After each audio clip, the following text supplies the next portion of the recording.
Охридското крајбрежје на Охридското езеро беше местото каде што универзалната единица за спасување на општина Карпош ги имаше своите први вежби.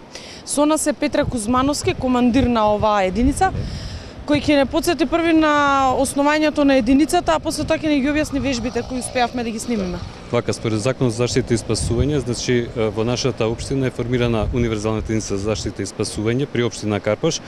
И најголем иницијатор за тоа беше градоначалникот Стефче Јакимовски, со тоа што единицата успешно е формирана и опремена со тоа што во наредниот период ќе се доопремува.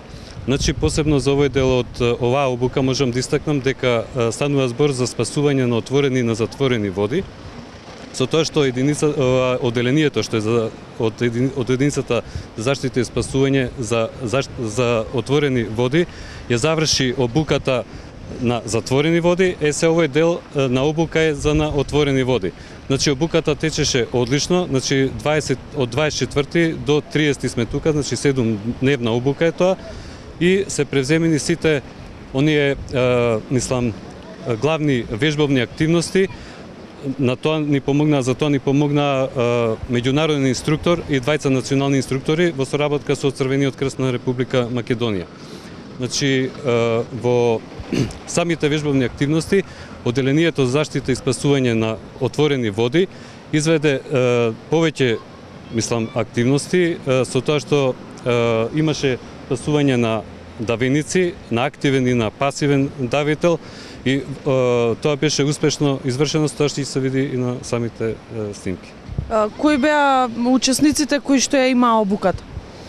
Учесниците кои што има, тоа беа 7 души, значи со тоа бев јас со нив, можам да ги спомнам по име и по презиме, значи Дејан Јунузовски,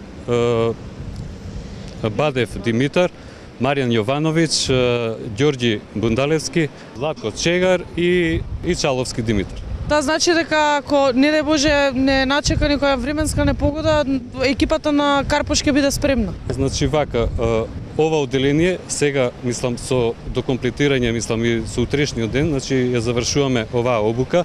Значи ова одделение ќе биде обучено комплетно за заштита и спасување на отворени и на затворени води, со тоа што посебен акцент дадовме на спасување на отворени води во случај на поплави и така да они мислам дека успешно ќе се завршат својата работа.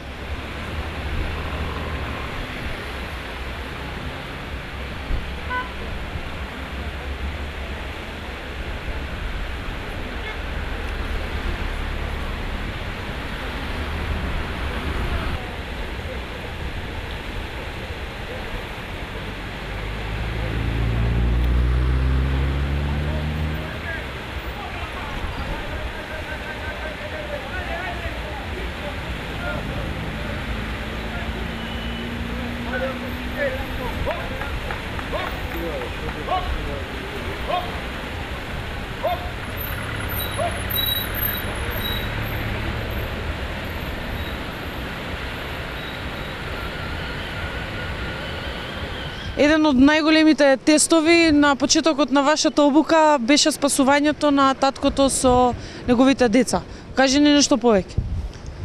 Па токму така, во првиот момент при самото влегување во Чамец имавме едно интересно доживување, би кажал, навистина голем тест како физички, така и психички.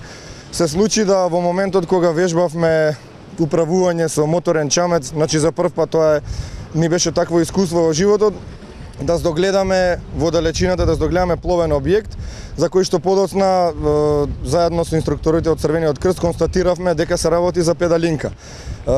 Охридското езеро беше изложено на голем ветер, имаше големи бранови и имаше многу јаки струи. Се констатира дека подитно треба да се тргне на кај пловниот објект, на кај педалинката, и во најбрз можен рок се стигна до педалинката со максимална брзина на движење на моторниот Чамец. Таму констатиравме дека се работи за татко и две мали дечиња, кои што беа видно исцрпени и преморени, обидувајќи се да се вратат на крајбрежјето. Беа од прилика околу 600 до 700 метри оддалечени од брегот и нема никакви шанси и можност да се вратат, без разлика што беа ангажирани двете дечиња и таткото, значи цело време веслаа со педалинката. Со модринки на телото, премрзнати, децата најпрвин беа качени на моторниот чамец, родителот беше нормално оставен, таква е процедурата, најпрво се спасуваат најмладите. Двете деца успешно беа донесени на докот на плажата Дрим, а покасно и родителот и објектот пловен, педалинката заедно со него беа со јаже врзани за чамецот и спасен буквално беше и родителот. Доколку се случеше да не ги приметиме, можеше да се заврши навистина катастрофално и за жал да има уште една несреќа на Охридското езеро. Беше тоа одличен тест за нас. Буквално првиот ден видовме и свативме каква одговорност носиме како единица. Значи овдека не се работи за шегување, овдека се работи за спасување на човечки животи и нашето ниво како физичко така и психичко треба да биде на највисок можен ранг.